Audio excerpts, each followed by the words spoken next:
Last week we got 4 classes, okay? And then you will go and you will do your AP exam, and then some of you will go away, and I'm not going to think about that because it'll make me cry, and we got 4 more days to get through, so I'm not going to think about that. And I gotta say that I'm not even going to say it. Okay, so what I'd like to do first, I am going to say it. Gianni and Zoe did a wonderful thing, and they came back. So you should come back and see us, because we love you and we miss you and you're our family. And now I am going to start crying, but don't forget to come back. Okay, don't forget to come back, because we didn't get these last 2 months together, and that really matters. So don't forget to come back, okay, wherever you are. All right, so what I want to start with is trying to do the practice login to make sure that everybody does it. So if you can get to the portal page, it is on the portal page. If you can't get to the portal page, I wrote it here. So if you go to our portal page for either Calc section or AP Physics, if you go all the way down to the bottom where it says links, there's a link there and it says AP Practice Exam. If you can't get to the portal, this is the link. So let's get everybody to type that in.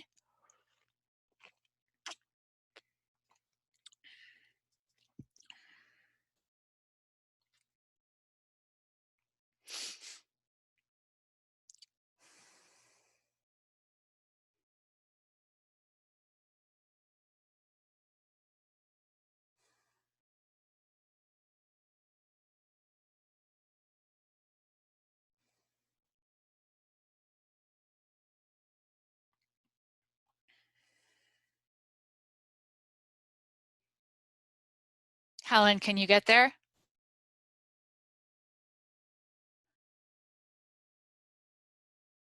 I just finished. You just finished typing it in? Okay, or whatever. All right, Susan, can you get there? Okay, so Susan's there. Does anybody still need to copy this? It's easier if you go to the portal because the link is there.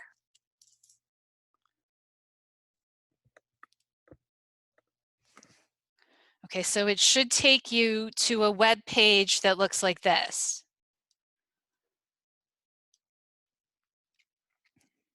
Okay. And you can watch a video, you can do all kinds of things. But what I want you to do is go down here and click on Interactive Demo.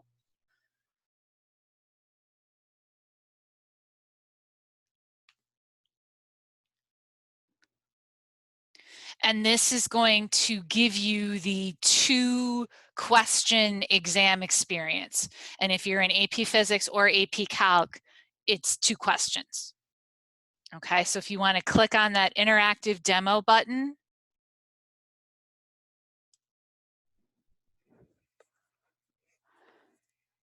and then of course, if this was the real test, you would put in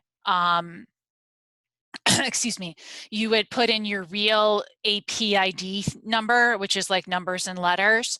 But they said today that what you can type in is practice with all capitals. Where would our APA ID be? It will come in the email that you'll get this weekend. Okay, okay. And I've seen a couple, there's an example in the stuff that we talked about last week, whatever day that we had stuff in the morning. I think it was Monday of last week. And it'll come. It'll be in it'll be in your ticket that you get in the email 2 days before the exam. So that should be, I think, Sunday for you guys, Monday for or Saturday for the AP kids. Okay. So is there anybody who's not here?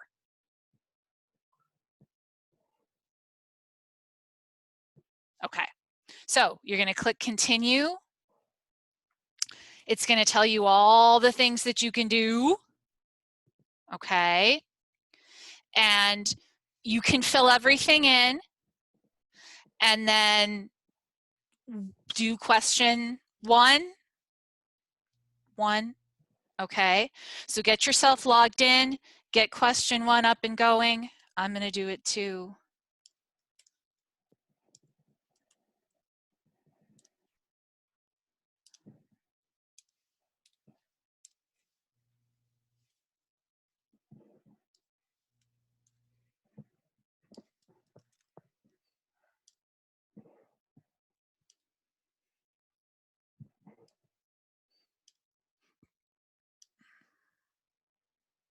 Oh, how could that not be a valid date?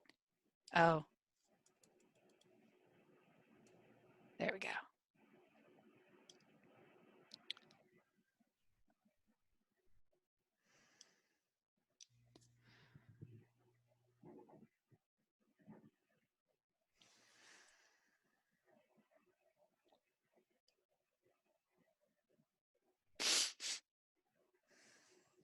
So there are all the different ways that you can attach things.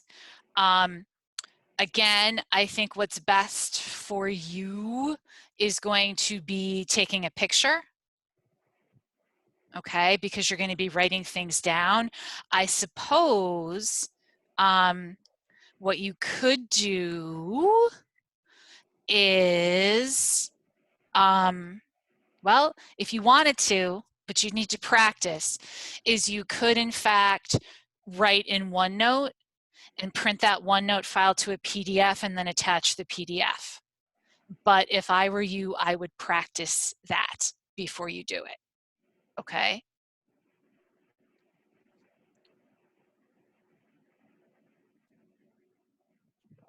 But you could do that. You could also theoretically write with your stylus in a Word doc. So again, you could do that, but I would practice. Okay, and no matter what, make sure that you have all of your paper set that has your APID number and your initials at the top. So you can see here, again, as like an example of somebody's APID number, it's numbers and letters, and then their initials. Mrs. Littlefield suggested that you name your file with your APID number. So if you're going to try to do the Word doc route or the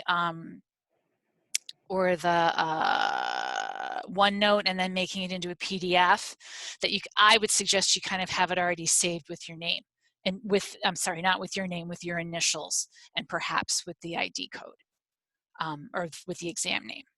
Okay, so we're just waiting for whatever's going to happen next, which is the exam to start. If you were moving faster than your exam already started.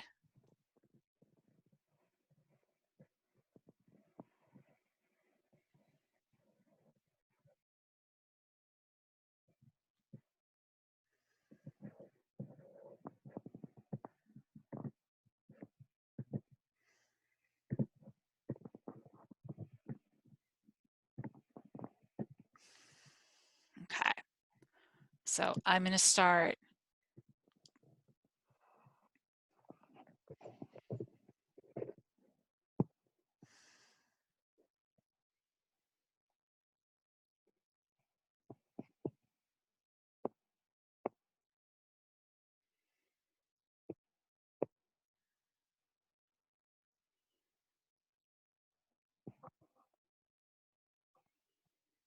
So go ahead and create a demo file, however you want to do that. And then after you've done that, so that we don't spend 10 minutes doing this, I'm going to post the answers to the homework here. So create your demo file so that you're ready to upload it, and then check your homework.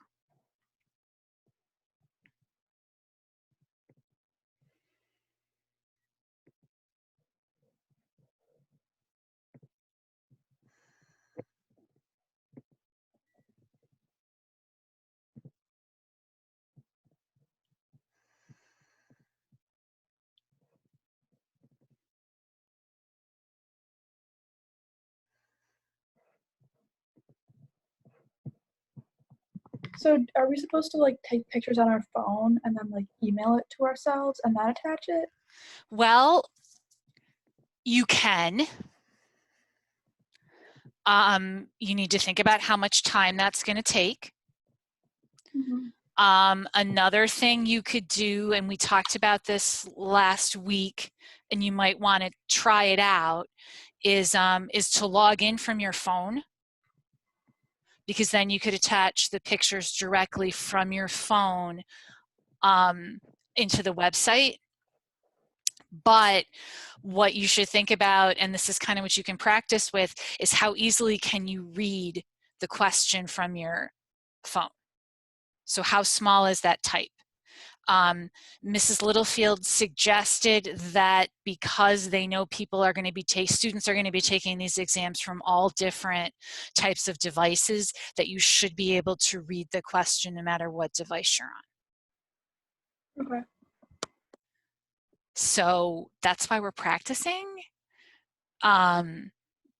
The one thing I don't want you to do is to take time away from answering the questions so that you can take the pictures and email them to yourself and make sure you have time to upload them. So don't do that until the 5 minutes and see if it works. Like there should be, if we go back to the website, and I'll come back to this, there will be plenty of time to check your answers. Like this countdown timer, when it goes to 0, they're going to give you 5 minutes to upload your file, I believe. Dr. Guest? Yes.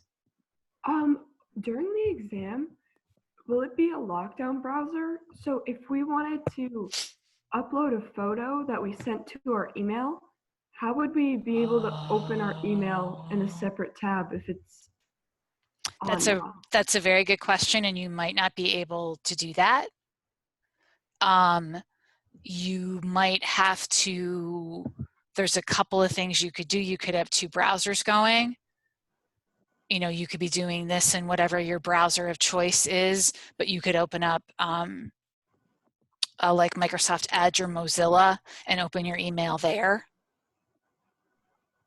You could use a USB to like a charger and just connect it to your phone, and then you can go into the Photos Oh, app and just like download your photo.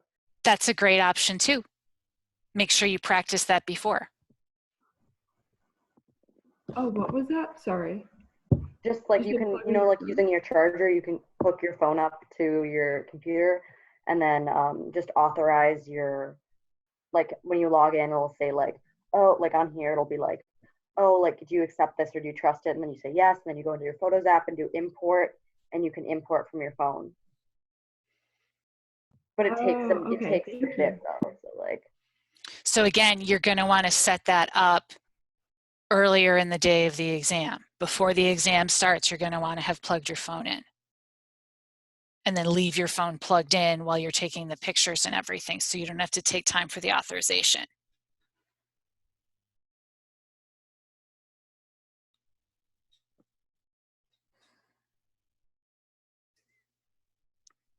Okay, so I guess it was only the 5 minutes. So now your time is done and you're supposed to submit, or whatever your time is, and you should attach your response. I didn't make a response.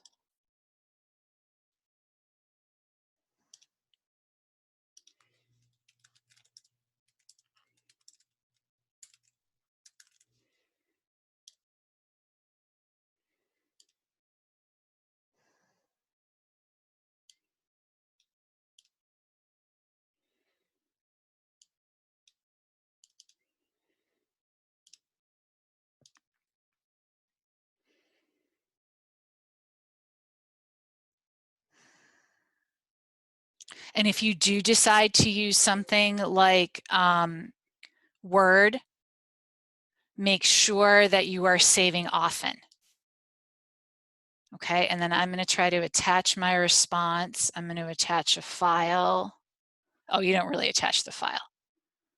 Oh, I guess I do. Browse for file.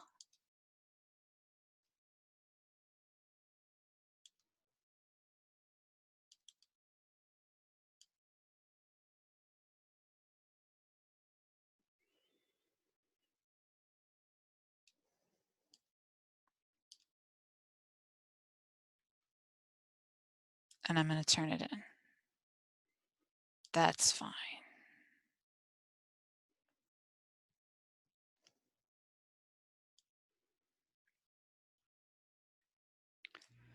Could we like take a screen snap of our like OneNote and put it in a Word doc? That's why we're doing this, is to practice and to think about it. I suggest that whatever you decide to do, you practice it so you know all the steps and you have an idea for how long it's going to take. Like, I always forget it takes that extra 15, 20 seconds for my Word file to save. So you might want to already have the file set up and all that stuff. But practice. Do they care if we have like different colors, like when we're writing? Yes, they do. Okay. The instructions, and again, you should read the instructions, say that you should either use pencil or blue or black ink. They want you to use a dark ink. Okay. Oh, and OneNote too. I would. Okay. Well, I It, submitted my first one with bright pink ink. It's fine. well, it's practice, but I would, yes, they do say that, so I would use blue or black. Okay.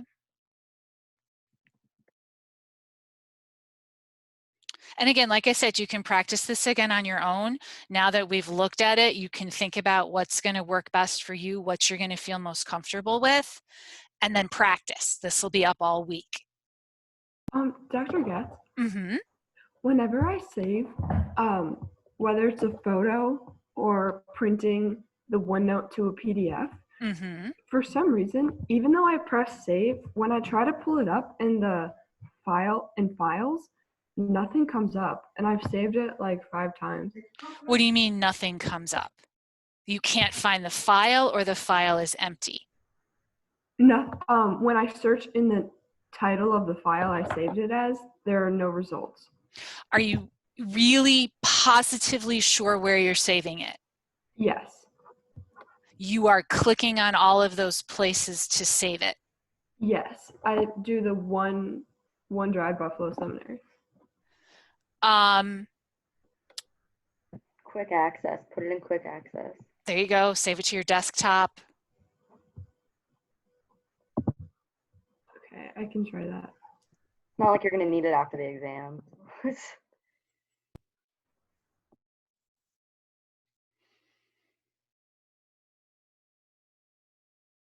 But this is why we're practicing, to solve all those little wacky things.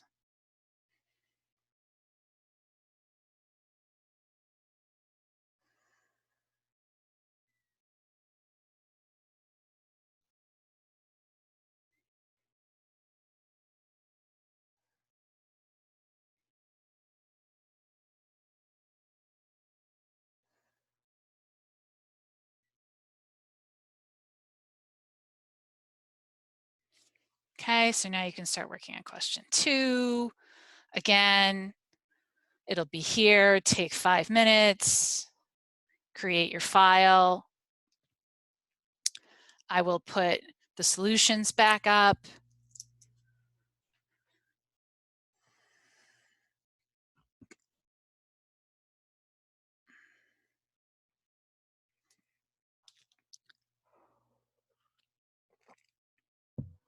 Yeah, I'm sorry for all the trouble, but I tried what Jacqueline said and I put it in my desktop, and then in my file folder, it says that there's nothing on my desktop.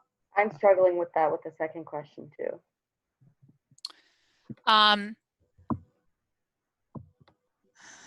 Okay, so what I would suggest, Lauren, do you have a class after this? Yes. Okay, but we have those 10 minutes. Okay. So maybe what we can do is we can, if you have time, we can spend 5 minutes and you can share your screen and show me what you're doing. Okay, that would be great. Thank you so much. All right. Thank you.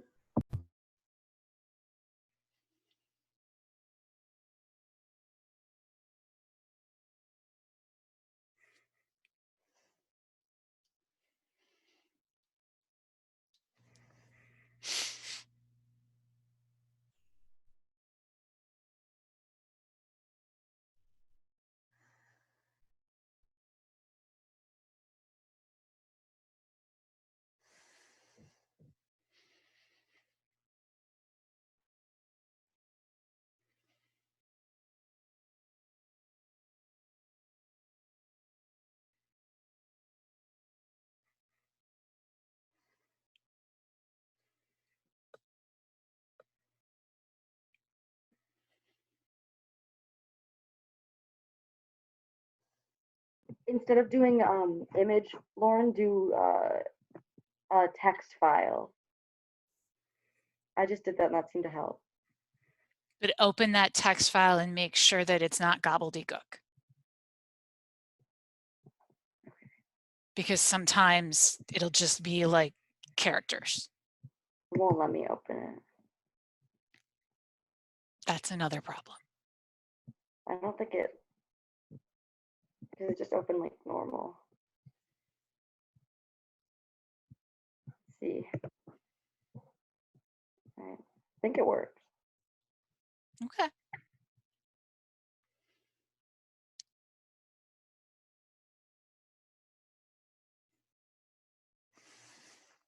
So I'm just going to pop back to the website again. I still have time. I'm going to create another file. Here's my 7-digit thing, my initials. I'm going to save it as something else. Make sure you've got 2 files.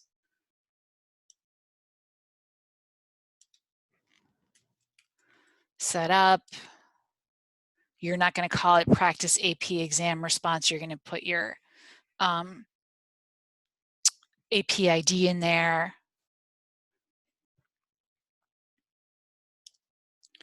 And now I'll be all ready. Please don't give yourself less time than you need because you're worried about saving your file.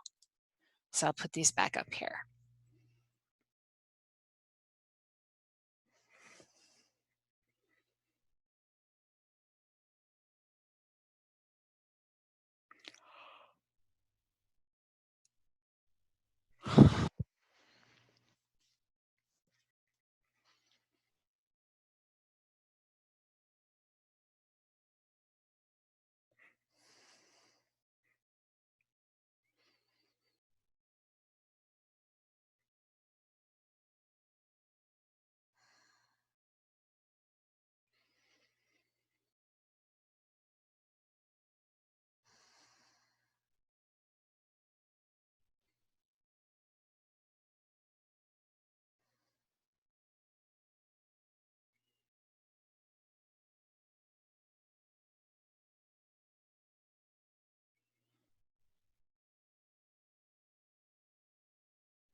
Let's see how we're doing over here. Oh, okay, I'm going to submit my response.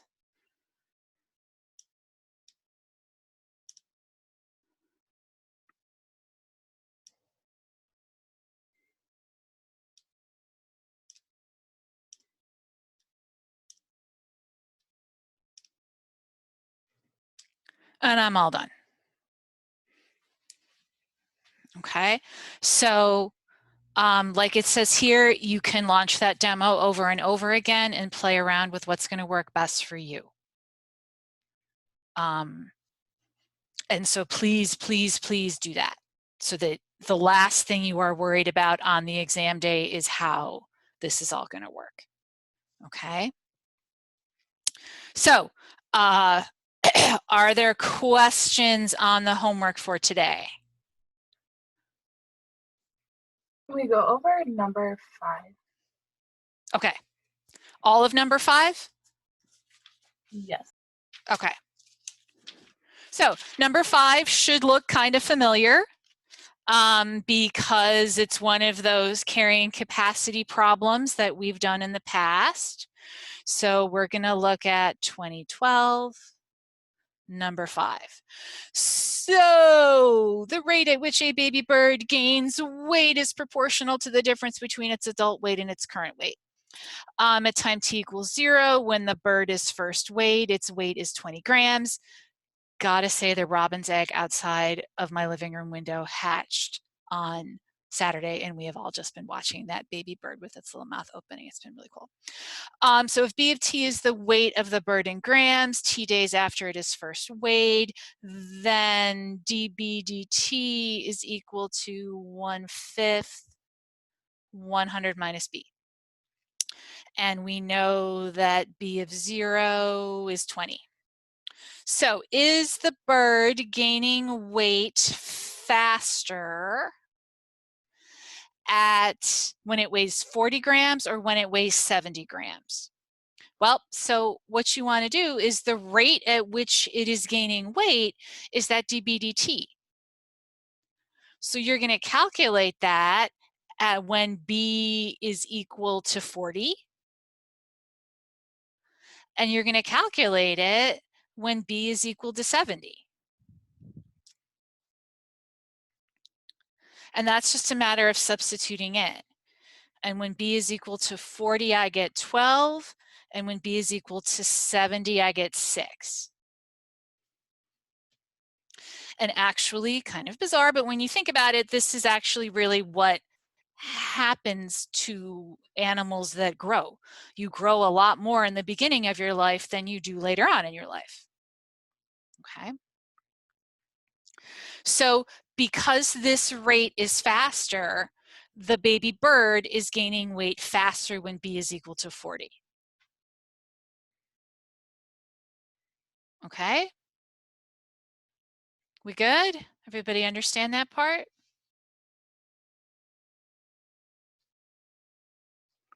All right, so part B.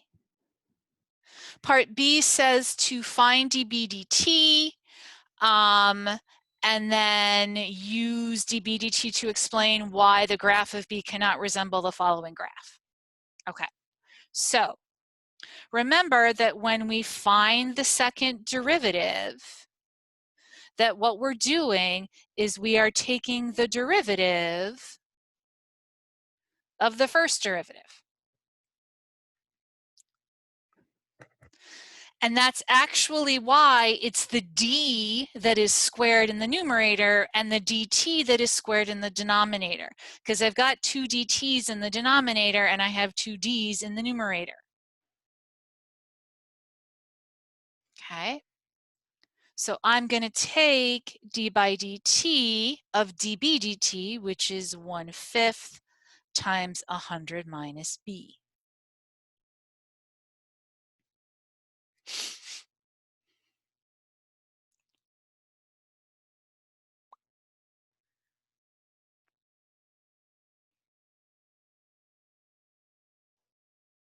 Now remember, I am taking the derivative with respect to t.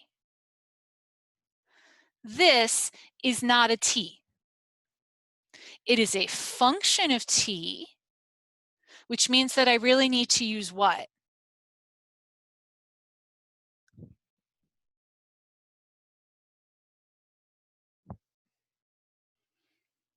There's a word for it. When I take the derivative, but it's not explicitly implicit differentiation. Yes, implicit differentiation. Okay, so when I take the derivative here, my first term is going to be a constant. It's going to go away. Doesn't matter what I'm taking the derivative with respect to. I have a 1/5, and then I'm going to have negative dB dt, because the derivative of b would be 1, but I have to kind of take the derivative of what's inside, as it were, and that's going to give me a dB dt.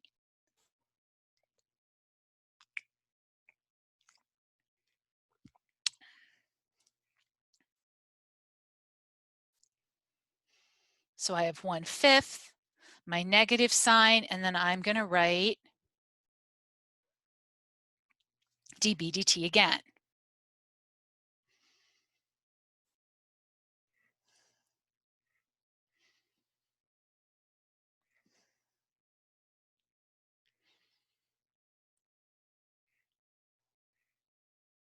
Okay, so this is going to give me d2b dt squared negative 120, sorry, negative 1 over 25, 100 minus b.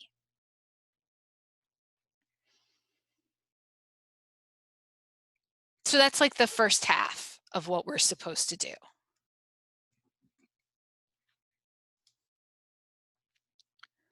The second half is to say,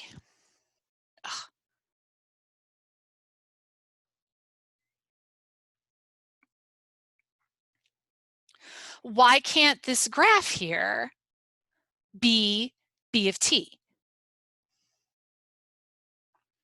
And the fact that they ask you to find the second derivative makes me think that maybe what I'm going to look at is concavity, because the second derivative tells me about concavity. So if I look at this, the b values that I'm talking about, if we look at our graph again, okay, remember this is going to be b, okay, my b values go from 20 to 100. So I'm going to have 0 is less than, nope, 20 is less than or equal to b is less than or equal to 100.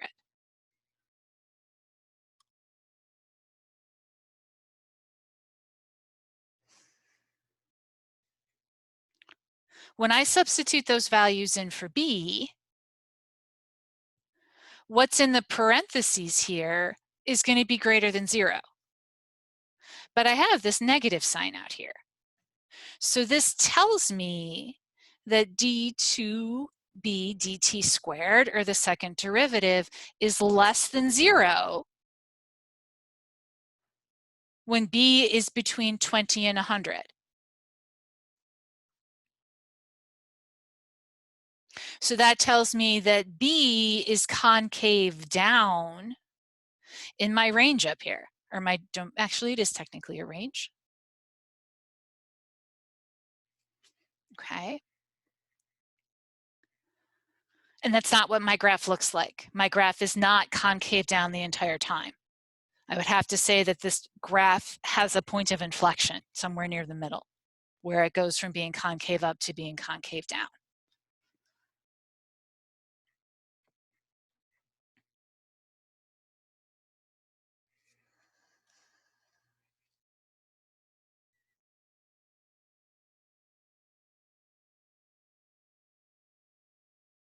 Okay? Everybody understand this part?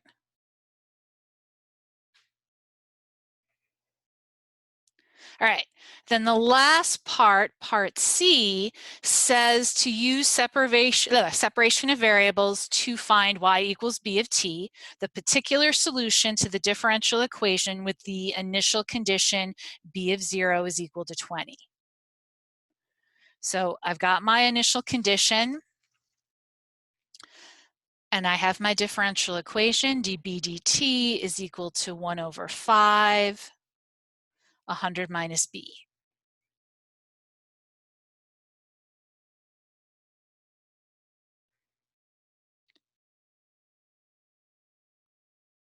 So separation of variables means I get all the things with b on the same side of the equation as db, and all the things that have a t on the other side of the equation with dt. So I'm going to divide both sides by 100 minus b, and I'm going to multiply both sides by dt. So this is going to give me db over 100 minus b is going to give me a fifth dt.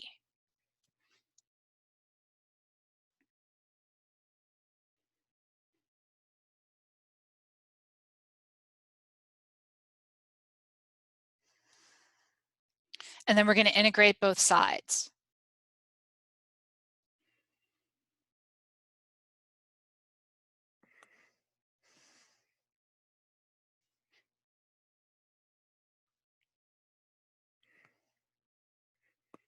The right-hand side is pretty easy, because what's the antiderivative of dt going to be? T. Yeah, so this is going to give me 1/5 t. Going to put my plus c on that side.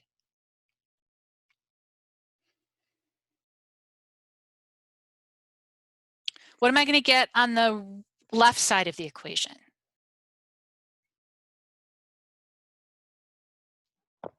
ln 100 minus b. Negative ln 100 minus b.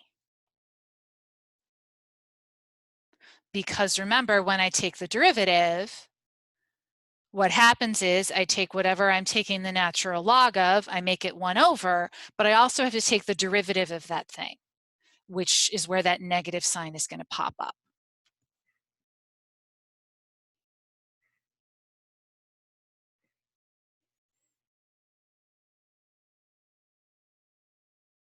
And I'm going to choose here to use my initial condition.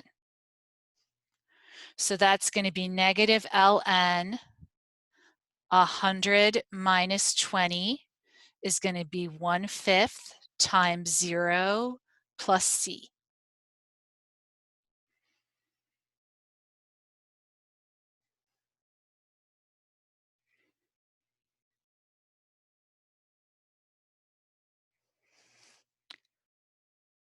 So that's going to tell me that c is the negative of the natural log of 80.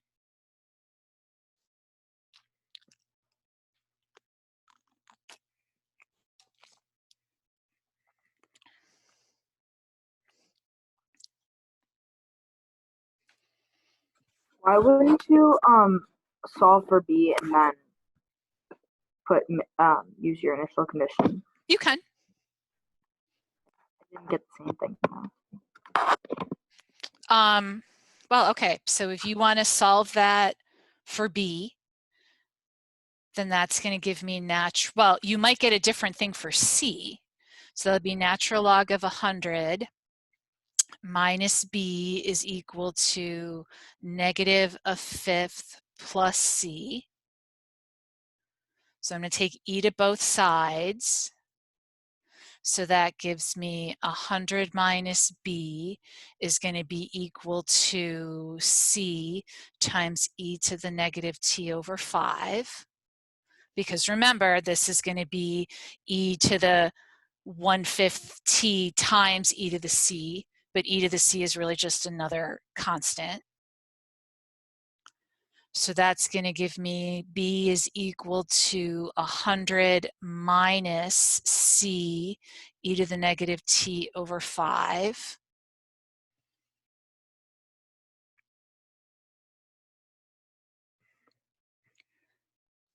And if I use my initial condition, that'll give me 100 minus c e to the 0 is equal to 20.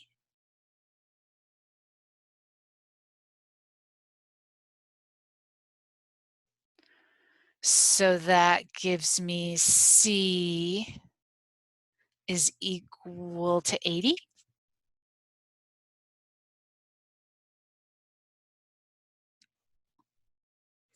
So that would be, b would be 100 minus 80 e to the negative t over 5, which is the same answer as I gave you before.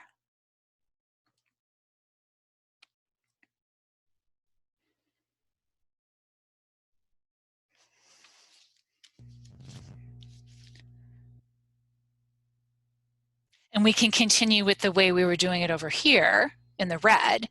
So I found my c, so that gives me negative natural log 100 minus b is equal to 1/5 t minus the natural log of 80.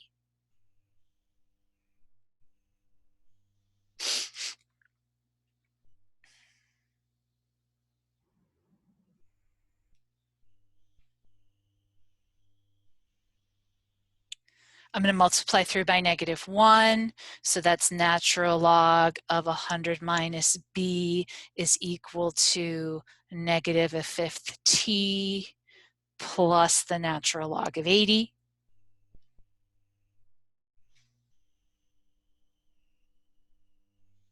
And now I'm going to raise both sides to the e. So that's going to give me 100 minus b is going to be e to the -t/5 times e times the natural log of 80.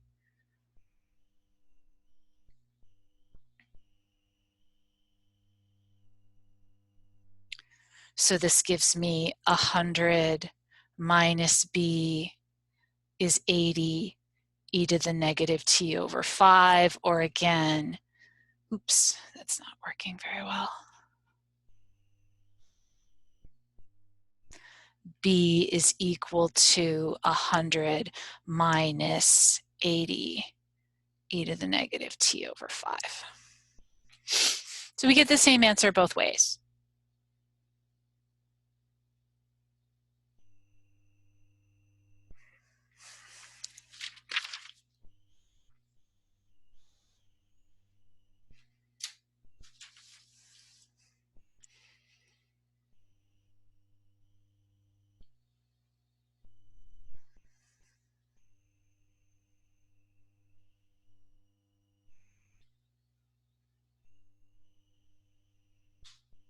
Can we do 6B? Okay, everybody got what they need off this page?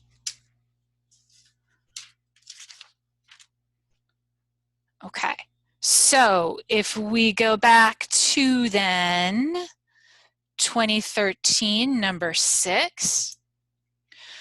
So we have a differential equation, dy dx is equal to e to the y 3x squared minus 6x, yes? And again, we are supposed to find the particular solution that goes through 1, 0.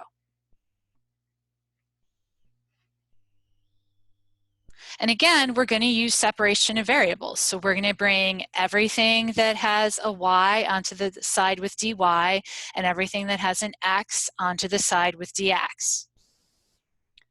So I'm going to multiply both sides by dx. I'm going to multiply both sides by e to the -y.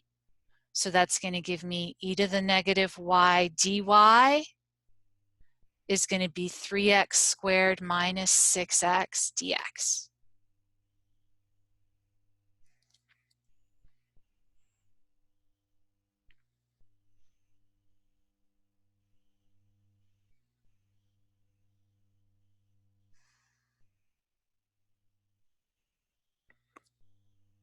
And then I'm going to integrate both sides.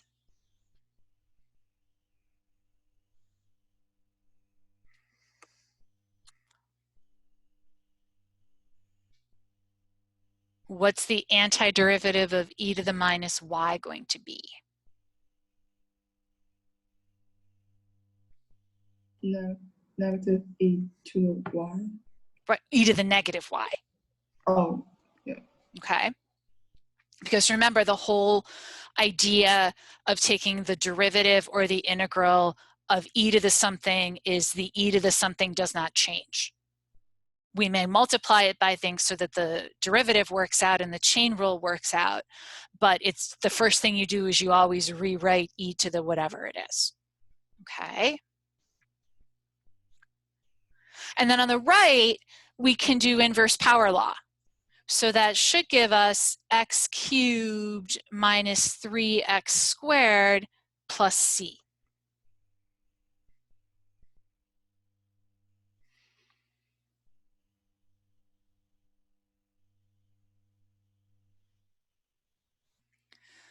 Now, I'm going to look at this and know that when I solve for y, I'm going to end up taking the natural log of both sides. So I'm going to decide that it's really going to be easier to substitute in my initial condition now and figure out what C is than to solve the whole thing for Y and then figure out what C is. So this is going to give me e to the 0, or negative e to the 0. And that's going to be 1 minus 3 plus C.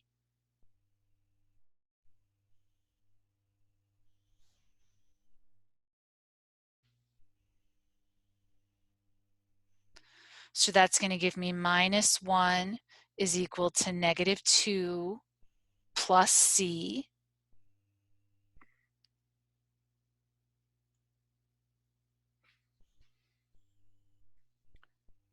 Or C is equal to 1.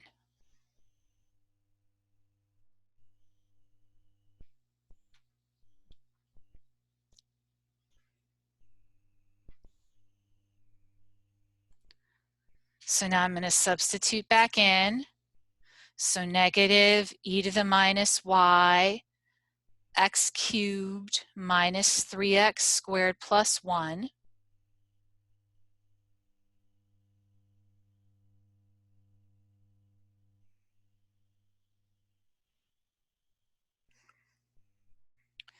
I've got to multiply through by my negative 1. So I have e to the minus y is negative x cubed plus 3x squared minus 1.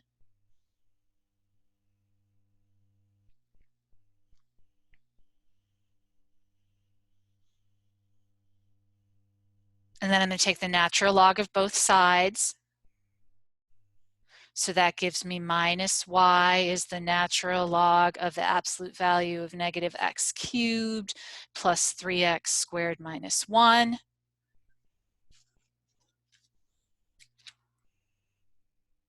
And then I've got that last negative sign.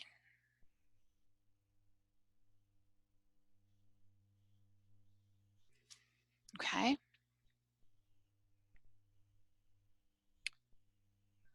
So we will go over, we will start type 7 problems tomorrow. I will move the homework. You can't really do it yet. So there really is no homework for tomorrow. So it might be a good time to practice that AP exam and try to figure out what you want to be doing. Okay. All right, questions? Okay, then go, be free. I'll see you later or tomorrow. Lauren, if you want to try to share your screen with me, and we'll see what's going on here. Bye, Daisy. I tried to, I think when I took the picture and emailed it to myself, I think it made itself a PDF for some reason. So when I tried to press attach photo, it wouldn't let me because it was a PDF. Oh, But I okay. didn't realize that it did that. Okay. So no files were coming up because it wasn't like a JPEG. Gotcha. So I redid it with a different photo app and it worked. Oh, okay. So, but I did have a question about the lockdown browser. So I know I asked this earlier, but are you sure it says it's a lockdown browser? I'm not exactly sure. I just know in my other AP class earlier in the year, we had to practice downloading a lockdown browser. But Well, I'm not sure if that changed. I would go back and read all of the directions more carefully. Okay. Okay, because I know they talk about how you could, the whole point is you could figure out, you could have your phone, you know, you could have the lockdown browser on your tablet, but you could still be looking things up on your phone or your tablet or your dad's laptop. Oh, okay. So I think that the AP has acknowledged that. And I thought, I don't remember reading lockdown browser, but I do remember reading in the instructions and the guide that we kind of went over last week that they're telling you not, that they're telling you that if you stop and look everything up on the internet, you're never going to finish the exam. So I don't think you're supposed to look things up, but I'm not sure it's a lockdown browser. Okay, thank you. I wasn't sure about that, so that's why I think I was confused about the uploading process. What class did you do that for earlier in the year? For APUSH, United Okay. States History. Yeah. But I think that was before I this would, whole yeah. thing. Yeah. Okay. So awesome. I will just redo it the same way that I got it to work today. Okay. And hopefully it should be good. But thank you so much for No problem. All right. Bye, Lauren. Bye. Thank you. You're welcome.